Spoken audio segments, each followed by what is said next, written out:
As the number of deaths from the coronavirus continues to rise around the world, everybody wants to know how long it'll be until a vaccine is ready.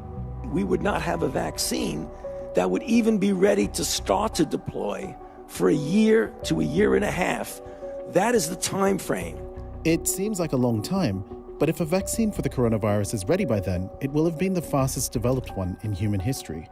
When China released the genetic sequence for the SARS-CoV-2 coronavirus on January 10, leading pharmaceutical companies such as Moderna Therapeutics and CanSino Biologics started developing messenger RNA-based vaccines, which work differently from traditional ones.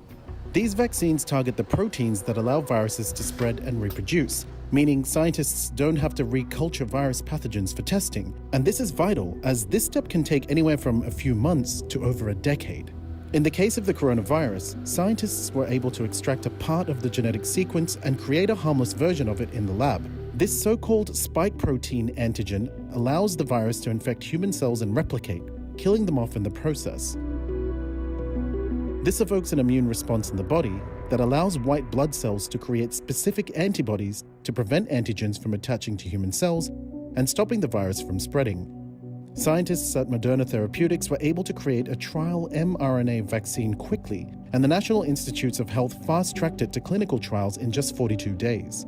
And this has raised some eyebrows, as preventative vaccinations don't cure diseases, but rather prime immune systems to fight them off. This means that they have to be tested on healthy people, who run the risk of side effects that could potentially make them more sick than the viruses themselves. And as vaccinations could be deployed for millions... Slot in new virus antigens.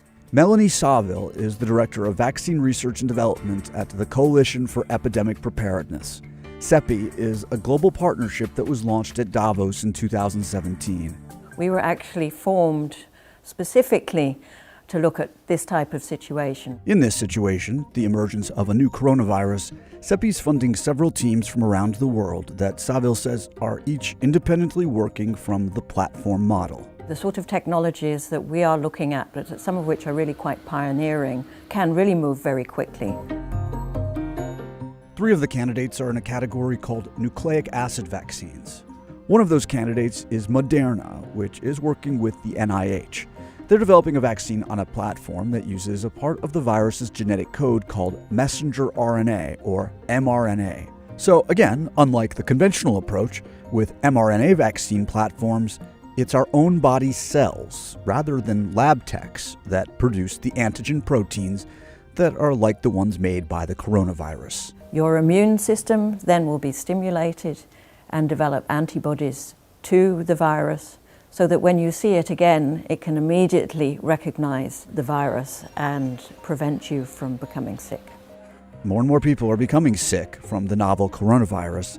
As the race for a viable vaccine continues, public health officials don't know how bad the situation will be by the time they hope to have a vaccine ready for widespread distribution. Normally, vaccines will take years to get into the clinic, so the sort of technologies that we are looking at can really move very quickly.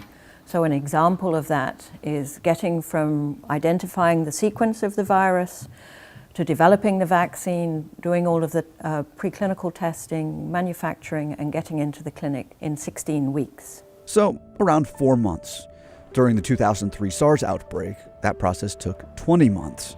Experts say if one of the 4 teams CEPI is funding is successful, it would be a watershed moment for human health. These are very promising candidates, but they're still quite early.